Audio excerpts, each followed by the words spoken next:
Hey kids, welcome back to Let's Play Morrowind and the continuing adventures of Hlena and her trusty pet Guar Oliver. Last episode, we walked to and from Aldrune. We did a little bit of hunting, and we talked to the rest of the Blades trainers. And then we came back to Caius, and Caius told us that we need to build up an alibi and do some work for some other factions, or maybe just some freelance adventuring. So that we can kind of be a better spy for him. So I wanted to start off. We had talked to him last time about. He had talked about various Imperial factions that we can work for. But I wanted to, Helena's going to ask Caius now about the other guilds and factions around Morrowind, and I think she's going to make kind of a plan to get some work and develop that alibi. So here we go. I'm gonna ask him about guilds and factions. So we've already talked to him about the Blaze, the Imperial Cult, the Imperial Legion, the Fighters Guild, the Mage Guild. I don't think we talked to him about the Thieves Guild actually. So let's start with that. So the Thieves Guild, he says, in the rest of the Empire, the Thieves Guild is a more or less organized group of local criminal syndicates governing illegal trade in their communities. Here in Morrowind, the Thieves Guild is the newcomer. The established local crime lords are called the Communatong. The Thieves Guild doesn't advertise, partly to avoid the law and partly to avoid the Communatong, who have sworn to destroy the upstart Thieves Guild. Sugarlips Habisi over at the South Wall is the local guild boss. Alright. So here again we see the kind of contrast between the Imperial guilds and the kind of local indigenous guilds or factions, as it were. Next, maybe we can look at, well, why don't we look at the Communatong? So the Communatong is Morrowind's native criminal syndicate. They're tough and ruthless and have connections in the higher ranks of House Hlaalu. The Communatong competes directly with the Thieves Guild for control of illegal trade, and Communatong will not tolerate competition. Compared with the Communatong, the Thieves Guild is relatively decent and honorable, certainly less brutal. They don't accept Outlanders as members, so forget about it. So the Communatong is a faction in the game, but we can't join them. On a side note, I have a really cool mod that supposedly, I haven't really tested this out, but supposedly makes them a lot more aggressive towards Outlanders. So if we encounter Communatong faction members, they will probably not be too nice to us. Alright, let's look at the various Dunmer houses now. So House Redoran. House Redoran is one of the 3 Dunmer Great Houses on Vardenfell, a very serious and honorable bunch. It's difficult for an Outlander to join and rise in their ranks, but the Great Houses are where the power lies in Morrowind. Talk to Redoran counselors if you want to become a Redoran retainer. Alright, House Hlaalu. House Hlaalu is one of the 3 Dunmer Great Houses. They're loyal supporters of the Empire, open-minded in religious and cultural matters, and greedy and ambitious in the best Imperial tradition. It's difficult to rise in their ranks as an Outlander, but the Great Houses hold the power in Morrowind. Talk to Hlaalu counselors if you want to become a Hlaalu retainer. House Talvani. Their nobles are 1,000-year-old wizards. Talvani are supposed to hate politics, foreigners, and just about everything else, but the Vardenfell Talvani are apparently more ambitious and adventurous than most. I don't know much about them, but they do hire Western mercenaries, and some even rise to higher ranks. Alright, and then the Temple. The Tribunal Temple is the native religion. They worship 3 god kings, Almalexia, Sothasil, and Vivek, who are known together as the Tribunal. We usually just call it the Temple. They're narrow-minded and superstitious, but I find a lot to admire, particularly their concern for the poor. They accept Outlanders as members, but few Outlanders join except for the services. And we can talk to Feldrello Sadri at the Damour Temple to join. Alright, so the Temple is interesting, especially when we compare it to the Imperial Cult. And it's kind of cool that there's these two religions in Morrowind that are competing, and the Temple is kind of the dominant church in a very powerful group here. Oh, what else have we got up here? We did the Communatong. The Ashlanders. I don't know much about the Ashlanders. Most people say they are murderous savages, but most people are idiots. I know they hate their settled Dunmer cousins about almost as much as they hate Westerners. They must be tough to live in the Ashlands. I don't think Outlanders can become members of the tribes. I don't know why anyone would want to. So it's interesting. We're getting a sense of the political landscape of Morrowind, which I think is one of the most subtle kind of political landscapes of of any RPG really, any RPG that I played anyway, and certainly more so in my opinion than other Elder Scrolls games, in the sense that we've got these imperial settlers, kind of the colonial imperial power. We've got the great houses, which is sort of the Dunmer administration. So there's a sense that Morrowind isn't really totally, the Imperials don't really totally have a control over every administrative aspect of Morrowind, and certainly not Vardenfell. And then you've got these two competing religions, one of which is more imperial, and one of which is sort of the local customs. You've also got the Ashlanders, who are kind of like these indigenous peoples that inhabit more remote areas of Vardenfell, specifically the Ashlands, which is the kind of volcanic landscape of parts of Vardenfell. And so there's all these layers. You've got what the settled Dunmer, the imperial settlers, the Ashlanders. There's a lot of layers to it, and we're gonna discover lots about that as we progress through the game. So when I think that's all the information we need from Caius for now. Let's go and sort of rejoin Oliver here and think about what we're going to do. I think thinking about Helena's kind of personality and what her skills are and what she would likely want to do. And as I said, I think briefly in the last episode, I don't think she's that attracted to the Imperial Guild. She's already gotten kind of roped into this spy work for Caius, which I imagine she's not thrilled about either, but I don't think she has a choice. She's probably quite afraid of being thrown straight back in prison, I think so. I think she's going to want to get to know the local customs. She is a Dunmer. She didn't grow up in Morrowind, so she's an Outlander Dunmer. But I think that she's kind of interested to know a little bit more about her people and her history. So I think she's going to want to join one of the great houses. As a hunter, I don't think that she's necessarily all that interested in the sort of commercial intrigue and politics of House Slaulu. I think she kind of want to spend more time out in the wilderness, and so I don't think House Slaulu is going to be a good choice. She's not really much of a magic user, and I don't think she kind of wants to deal with the bizarreness of the House Telvanni. So I think that the house that most suits her is going to be House Redoran. I also think that she is going to want to join the temple because, well, first of all, she's got these kind of outdoorsy alchemy skills and stuff like that, as well as restoration and things like that, and I think that's appealing to her, to sort of join the temple and sort of learn about Dunmer culture as well, because the temple is so central to Dunmer culture. I don't necessarily think that Hlena is a particularly dogmatic or religious character. I don't think she's joining the temple because she's a sort of die-hard believer in any religion, and in fact the temple's religion is probably pretty foreign to her in a number of ways, but I think she wants to know more about it. I think she sees it as a way to get to know the people of Morrowind, to get to know her people and her ancestors and stuff like that.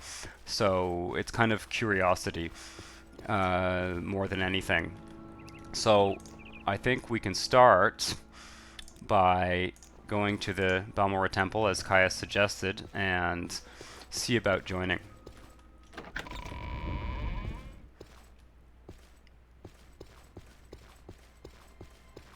So let's just what do you want? Talk to a few people. Alright, I don't believe... Oh, this is generic. Let's see here. Is there anything here about joining the temple? Doesn't look like it. Yeah, so I think we have to go downstairs to do that. However, well, no. I think we have to go downstairs to do that. It's either downstairs or upstairs. Very cool, colored candles. I feel like this place is actually surprisingly well lit compared to some of the other indoor environments. Well, Speak quickly, maybe not so much. Outlander, or go away. Yeah, no, I think it's upstairs. Oh, temple. Tribunal Temple is the native religion of civilized Morrowind. So they're going to civilize Morrowind. That's the settled Dunmer in these towns in the south, not the Ashlanders. The Ashlanders don't follow the temple. They worship 3 god kings, known as the Tribunal. We usually just call it the temple. Right, so that's the same thing I think that Kaya said. And we've got someone else here. Yeah, it doesn't look like... Tribunal. Like loving ancestors, the Tribunal guards and counsels us. Like stern parents, they punish our sins and errors. Like generous relatives, they share their bounty among the greatest and least according to their needs. So there's kind of like a, I feel like there's almost like a Catholic Church parallel here. They kind of take care of the poor, but they also sort of punish you for your sins, and, you know, stern parents, the kind of, well, maternal or paternal role that the that the church plays, maybe in medieval European society or something. Let's see about ancestors, though. The oldest of our ancestors' spirits we call the Daedra. Though they are powerful and cunning, their hearts and minds have grown distant and strange, and the bad Daedra are dangerous. So who are these Daedra? The Daedra are our ancestors. Before the Tribunal, we worshipped the Daedra as gods, but they didn't deserve it, since they harmed us as often as they helped us. When they became gods, the Tribunal became our protectors and high ancestor spirits. The good Daedra became loyal friends of the Tribunal, and the bad Daedra remained foul and treacherous. Alright. Do I want to... okay, so good Daedra. This is just a list of them. So Beothia... God, I can't pronounce that. Mephala and Azura are loyal friends of the Tribunal. These Daedra are the good Daedra. We also call them the Anticipations. Bad Daedra, the Rebel Daedra, the Dark Daedra, Molag Bal, Malakath, Sheogorath, Mehrunes, Dagon, in their arrogance and pride, refuse to keep faith with the Tribunal. We call these Bad Daedra, the 4 corners of the House of Troubles, and they continue to tempt the unwary into heresy and dark worship. Alright, so we can see that even the Tribunal is not really... It's not a particularly ancient religion. It's somewhat old, but it's there were previous religions before it.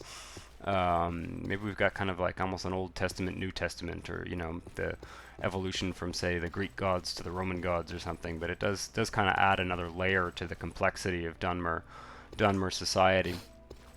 Let's see about joining the temple, though. Speak, traveler. All right.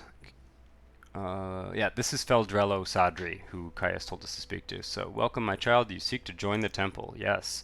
You have a promising look. Perhaps we could use you. Do you wish to join, or shall you hear our doctrine first? Well, let's hear the doctrine.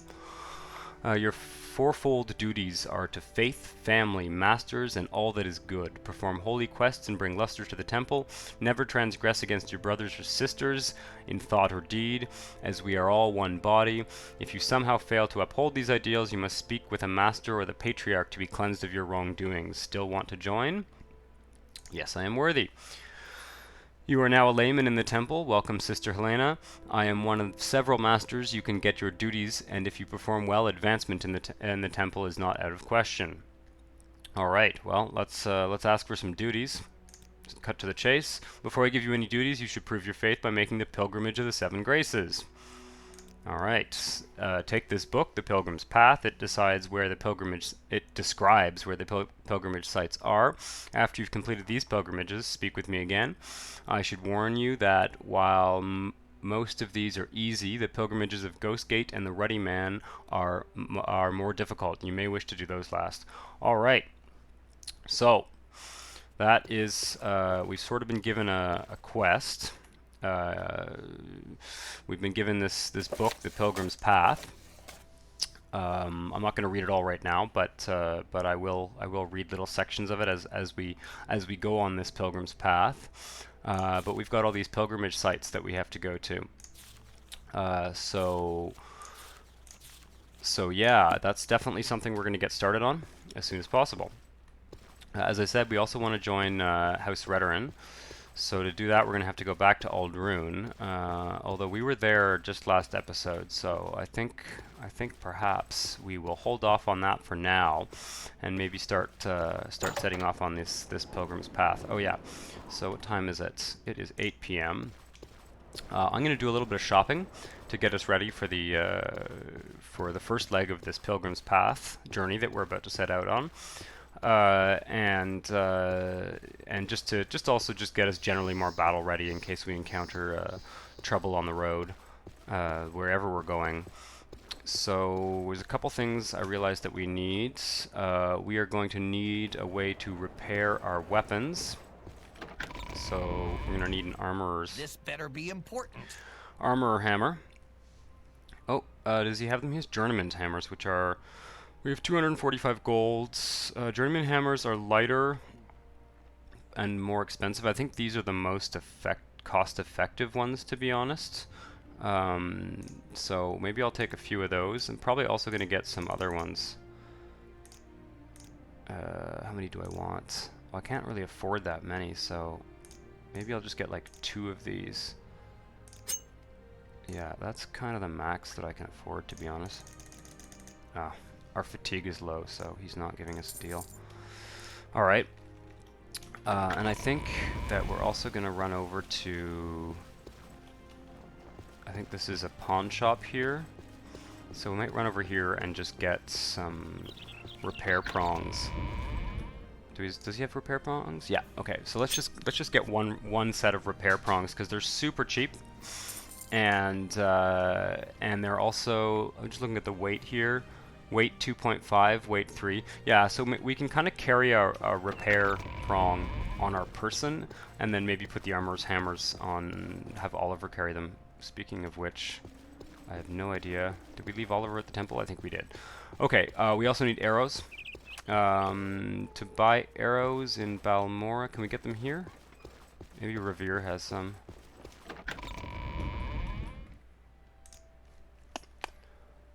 He has chitin arrows, which really suck. Well, fuck it, we're trying to save money. Let's just get 20 of those. Alright. So that's kind of the bare minimum of what we need to set off adventuring. We'll certainly need to be buying more arrows soon enough. Now I want to go and find, I think I left Oliver by the temple. Now that we're a temple layman, we can sleep in the temple's beds. So that's going to be handy. We won't have to be paying for inns because we're still very poor and we can't afford the rent. We need to either camp in the wilderness or find free beds to sleep in. So let's store some stuff on our trusty Guar here. Maybe he can take the mask helm and the robe and the journeyman's hammer. I'm not really worried about carry capacity per se. We've got a fair amount. I'm mostly worried about, like, I just want us to be able to sort of walk quickly, and we're going to get Oliver to kind of carry all the heavy stuff for us so that we can keep our speed up. We can also carry this book, because I'll put it in those, you know, saddlebags or whatever. And maybe we don't really need these anymore. Although these are supposed to be kind of secret, right, I guess. So we'll just kind of store those on Oliver. We've also got 10 steel arrows, so that's good if we run into anything nasty. This hound's meat we'll give to Oliver as well, because it's quite heavy. And I think everything else, oh, he gets the rat meat.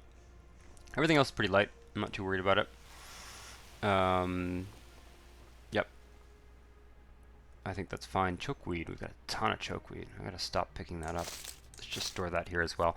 You gotta watch out with these alchemy ingredients, because that's 17 of them, even though they're light. Well, I guess it only weighs 2. Yeah, that's really light, 0.1. But if you just kind of endlessly accumulate alchemy ingredients, you can really end up carrying a lot of crap and not having any space for other stuff, more important and more valuable loot. All right, so we've given Oliver all of our stuff. He can kind of stay outside the temple for now, and let's go and get our night's rest before we head out on the road.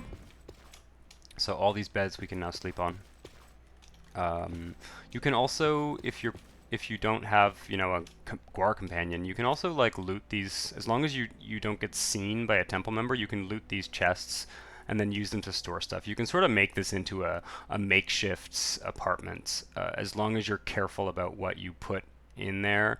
Depending on what mods you have installed, sometimes when you put things in in these chests that are faction owned, they end up being marked as owned by that faction, and so you can sort of make it look like you have stolen things even if they're not stolen. So you gotta be a bit careful about that, but it is, I find it useful to, like this bedroom, these 2 bedrooms here, to kind of use them as a base camp, depending on how you're moving through the game and stuff. And other factions like the Fighters Guild, the Mages Guild also have beds you can use, and some of them have storage as well that can be useful. You just gotta be a bit careful about where you leave stuff. Anyway, what is it? It's 9 p.m. So let's get up bright and early at like 5 a.m. or whatever, and we are going to look into that first pilgrimage. What time is it? Yeah, 5 a.m. All right. Hello again, Oliver. I'll take that book back. And let's just take a look here. So, the pilgrim must visit each of the shrines of the 7 graces. At each site, the pilgrim must stand before the 3-sided stone triolith and read the inscription. Alright, we have a list here. The Fields of Kumu, Shrine of Humility. Here, Lord Vivek met a poor farmer whose Guar had died. I can sympathize. The farmer could not harvest his muck without his Guar, so he could not provide for his family or his village. So the Lord Vivek removed his fine clothes and toiled in the fields. Okay, I'm not going to read all of this, but basically, the Fields of Kumu are west of Suran, and we have to get... We can stay at Alof the farmer's house, I guess, if we... oh, it's a dock. I guess we can use his dock. And it's customary to leave a portion of muck at the shrine to represent Vivek's humility. Alright, sounds good. I think we'll head off on that road and try and at least get 1 pilgrimage done in this episode.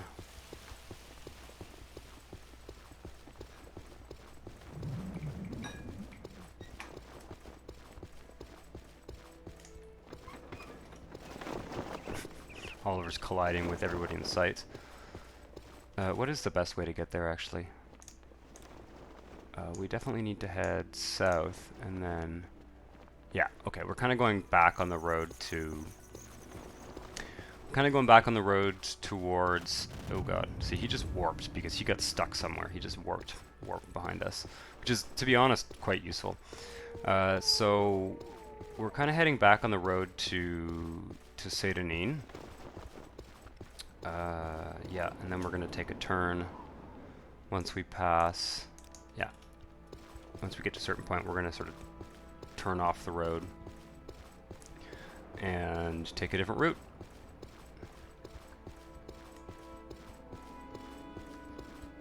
Yeah, see, Oliver's doing a good job keeping up, I'm glad. And if we see anybody on the way, we might talk to them. We might sort of pick up some random quests on the way. At this point, I feel like Hlena is getting a little bit more acclimatized to Vvardenfell and Morrowind, and she's going to be a little bit less edgy. She has a clear sense of sort of what's going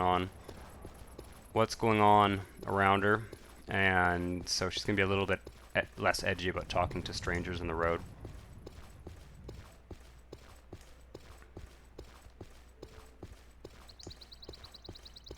Seems to be a cloudy day today. The sun should be rising, but it kind of looks dark. I'm going to rest an hour because we are out of fatigue. I'm going to do this a lot probably, rather than just walk really slowly. I'll just walk until we run until we run out of fatigue, and then just wait an hour and have Oliver, I guess, emerge on top of us. But yeah, it's a real cloudy day. I imagine we will get some rain. We need arrows. Kind of glad I bought these... Oh god, I just dropped them on the ground, didn't I? I'm kind of glad I bought these Chitin Arrows because they're not very good, but we don't really need super good arrows to be killing the stuff that we're going to be finding for the next little while, probably. Unless we run into some kind of NPC characters, like some big orc or something, then we're going to be in rough shape. But we do have those steel arrows, which should deal a little bit more damage, especially if we get a sneak attack. Oh. Another... Did I? Oh, I told him to stay. God damn.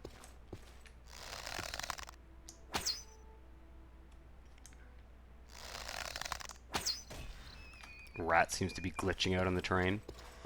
Well, at least I've cleared a path.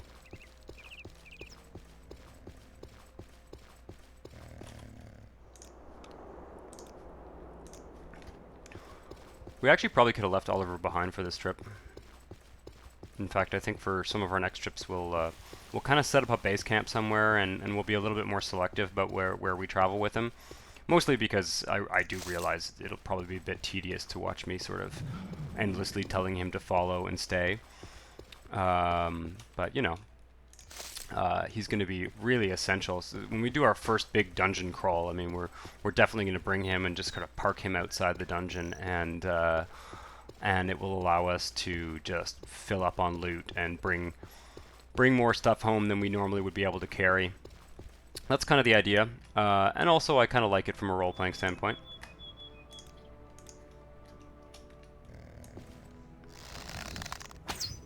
We're not seeing much variety in the enemies yet, but I suppose we will at some point. Oh, that was a diseased rat. I really shouldn't be touching diseased rats. If I get a disease now, we're going to have to buy a potion or something, and that's going to be expensive. We do not have much of an income thus far. I think if I shoot this guy, maybe Oliver will like run at him. Or maybe not. Whatever. Cork bulb. Did I already harvest this one? Nope. Cork bulb, cure paralyzation and restore health. Cure paralyzation is a great potion. Because you can't... It's kind of weird. You can actually learn a cure paralyzation spell, but you can't cast it when you're paralyzed. So, but you can, for some reason, drink potions. This is sort of an interface thing, but I think it will be useful for us to make some of those potions at some point. All the cure potions are great, because even if they're shitty, even if they're not very well made, they do their full effect. What does Heather do again? Feather's useful. Let's grab a couple. That's not useful. Okay. Just grab a few alchemy ingredients on the way. Fortify Magicka. Restore attribute strength. I'll take one just to kind of hold on to it for now. Did I already have one? No. Alright. By the way, when I was thinking about what factions we should join for this Let's Play, I was kind of thinking that, in some ways you can play this game and you can really just sort of join every faction. I mean, you can only join one great house unless you sort of exploit some unintended sort of glitches in the game, but you can join multiple factions. You can join the Fighters Guild, the Mages Guild, the Thieves Guild, a Great House, the Temple. You can join all of them, but I kind of feel like that kind of runs counter to the internal logic of the game. So based on what faction you're in, it affects the disposition of the NPCs you talk to, and if you join them all, it just kind of cancels all that out. So you sort of miss out on that whole aspect of the game of characters, liking you or not liking you based on what faction you're in, because you just sort of join them all. So, and there's way more stuff to do in this game. Even joining two factions, it'll take us ages to do all of the stuff, including the main quest and all the quests for both those factions, if we decide to do them all, or we may decide to kind of change gears at a certain point and do different kinds of stuff. So I think two factions are good. I also think that the Temple and House Redoran are kind of allied. So they kind of work in synergy together, and in terms of the role playing and some of the types of missions we'll be getting, they are kind of two factions that sort of work together in a number of ways for the most part. Alright, this is Alof's farmhouse, and we need to get the muck. The muck is over here. And there are some mud crabs on this island, which is kind of handy because crab meat is another good alchemy ingredient. Should kind of keep my eyes out for pearls along the road. Probably should have been doing that earlier. But yeah, we got a little bit of hunting and alchemy. Well, not doing a very good job of the hunting so far, but oh, we hit him. There we go. I also have to be a bit careful about swimming, because if we get attacked by like a droog or something, I'm not sure. Yeah, we're getting attacked by something, so I'm just gonna kind of run, and whatever's in the water, I'll try and fight it from dry land, because some of those baddies are really nasty. Wow, that's just a slaughterfish, but let's kill him. Let's get his scales. Gotta be careful, because if we attract like 6 of these guys, we can get chewed to shreds in no time, especially at this low level. There we go. Oh, let's grab that crab meat. Oh, kill it before I harvest it. Alright, and there was one more over here. Mud crabs are great to practice archery because they're so slow. You can sort of get pretty close to them, back up a bit, and still miss them a bunch. But anyway, one more dead mud crab. And we can grab salt rice, restore fatigue, and fortify magicka. Salt rice is very useful, especially as we get better at alchemy. It will be useful for... But this is marshmallow, restore health, so also useful. So we're going to just harvest all this stuff. This is kind of a useful... oh god, something is attacking me. What was that? That is a larger slaughterfish. Come here, let me kill you. Yeah, if you're fighting slaughterfish at the beginning of the game, my advice is just stay close to shore, because they'll run away. You kind of have to dive in a bit, or they'll just run away from you. Ugh, again? Yeah, see, there's a lot of them. I'm going to kill that one, but okay, this is not a useful alchemy ingredient, but we need a piece for this quest. Come here, big slaughterfish. Come here. Let me kill you. And if you run into like a droog, or like multiple droogs, then you can be in big trouble real fast. So you want to kind of stay close to shore, and if you need to swim out somewhere, then you're going to want to be using a water walking potion or scroll or what have you. I think I got it all. That's fine. Don't need to get every single piece of marshmallow. Also, we got to be a bit careful again here, because I don't think we can climb this. Well, maybe this will be an opportunity to train our acrobatics. I try not to spam jumping, but I try to use it when I'm actually climbing something, so that it's almost like a climbing skill, because you see, just by doing all that jumping, where is it? Where's acrobatics? Yeah, see, I've like almost half leveled up. I try to use it when I'm actually climbing. That's just a roleplay thing. If you want to train acrobatics, you can just jump everywhere like this. Alright, we have our muck. Here's the shrine. Would you like to donate muck and ask for a blessing? Yes. The grace of humility. Thank you for your humility, Lord Vivek. I shall neither strut nor preen in vanity, but shall know and give thanks for my place in the greater world. Alright. Well, that is one pilgrimage complete. Does that go in our journal? Yep. And it writes it in there. That's kind of cool. We can sort of look at them later. But yeah, that's one pilgrimage done. We got some great alchemy ingredients. We killed a bunch of mud crabs, and yeah, we also got some gear which will help us moving forward. So I think I'm going to cut this off here, because I'm trying to keep these videos a little bit shorter. I noticed that some of them are kind of approaching the 1 hour mark, and you know, I want you guys to be able to sort of comfortably watch an episode without feeling like you have to, you know, binge watch through 3 hours of content.